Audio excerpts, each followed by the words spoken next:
This is entitled, What's Blocking Us on the Road to Teshuva? Insights from Midrash Rabbah, Parshat Miketz.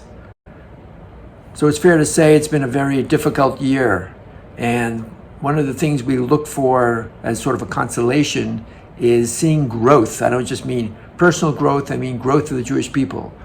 And there's no doubt that there's been an upturn in Jewish consciousness. More Jews are now affiliating with the Jewish people and identifying with the Jewish people. And they're seeing the hypocrisy of people they hung out with and ideologies they clung to. And that's all a great thing that you could say that one result of the tragedy of October 7th is that there's been an unblocking of previously held views. So in that light, I'd like to share with you this Midrash because it's also about unblocking perspectives, and I've thought it would be very helpful now as we are approaching the Asseret Teshuva, the days between Rosh Hashanah and Yom Kippur. If you think back to the story of Yosef, one of the ironies is that Yaakov did not know whether Yosef was alive or dead. Now normally you would think that he would have prophecy or some kind of divine inspiration, but then again, he was too sad and too broken, and you can't have prophecy when you're sad. It can only come when you're happy.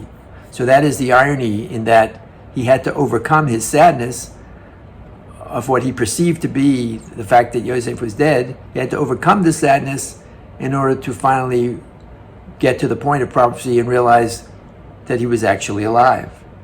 The Midrash relates a very unusual way in which this came about. The verse in the Torah describes the perception that Yaakov had about what was going on in Egypt. It said, Vayar Yaakov ki yesh shever b'Mitzrayim. So the Midrash picks up on two words there. Vayar should have said that he heard, but what did he see? It means there was the beginning of a return of his divine inspiration. And the word shever, the Midrash says shever comes from the word shvirah, broken. That was Yaakov, he was broken. But shever also is very close to the word sever, with a samach instead of a shin, and that means hope. And somehow this news that there was a famine and yet they were dispensing food lifted the spirits of Yaakov so much it got him to a point where his divine inspiration returned. What do I mean by that? Well, think back in the days of Avram, in the days of Yitzchak, whenever there was a famine, people would run to Egypt because that's the place where it was like famine-proof. They had the Nile River overflowing. That's how the earth was fertile. That's how the crops grew.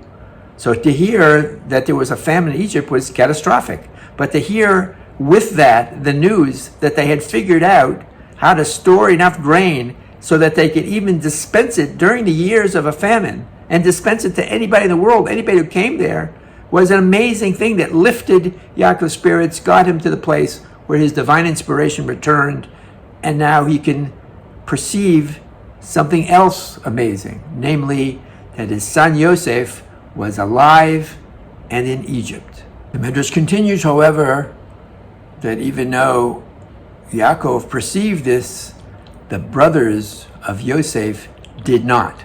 They were blocked from this perception. And the question is, why? What were they holding on to? What blockage were they holding on to that did not let them perceive this? After all, as the commentaries say, imagine you're coming into Egypt to get the food. You're an Ivri. You're one of those strangers from that other country, Ivri, from the other side, and you're coming there, and people are talking about the fact that an Ivri, and a slave no less, is the viceroy of Egypt, and he's the one who figured out how to store the grain so that there'll be enough grain during the years of famine. Everyone's talking about it.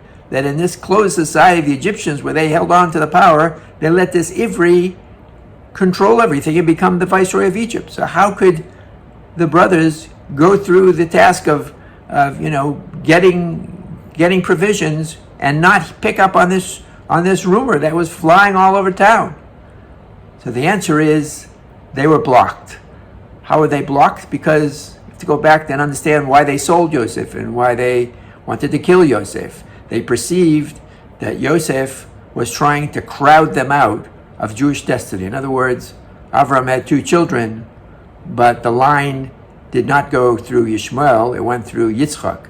And Yitzchak had 2 children, but the line went through Yaakov and not Esav. And so here too, because of the jealousy that they had, and because they saw that he was the favorite son, and because he was bringing these bad reports to their father, so they thought he is trying to position himself as that everything is now to continue through Yosef and not through them. He's trying to disinherit them and cut them out. And they were so blocked by this that they could not even perceive and pick up on all these cues all around them that Yosef was in fact the viceroy of Egypt. Now it's interesting, you could say, how come way back then when Yosef had to dream and all that, why didn't they talk?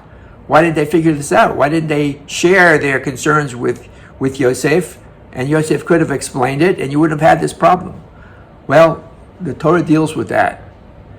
And it says, if you remember, V'lo yachlu dabro l'shalom. They were so blocked, they couldn't even dialogue. They couldn't even ask the question in order to hear from Yosef an entirely different story. Now, what was this different story? This is exactly why Yosef put them through all these machinations and imprisoned Shimon and filled their bags with grain and all these things, because he was trying to get them to the point where they understand that all this was what God's will. This was Jewish destiny. Even the jealousy and all the bad feeling was part of God's plan to get Yaakov and his children down to Egypt so they can go into slavery, so they can come out of Egypt, so they can get the Torah and go into the land of Israel and live a full life there. That was the plan.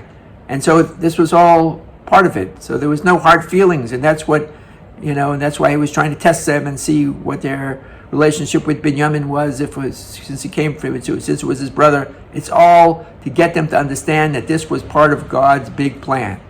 But they were too blocked. And they couldn't pick up on all these cues.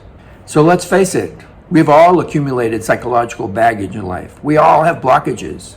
And so I thought it was very interesting if we could take this insight from the story of Yosef and apply it to our life as we get into these times between Rosh Hashanah and Yom Kippur, when we're supposed to do this soul searching. If we could find the blockages and we could remove them, that seems to be one of the greatest tools we could get to achieve tshuva, to achieve repentance. I wish all of us a happy, healthy, sweet new year. May we get Yeshuot for ourselves, for our family, and for the nation of Israel.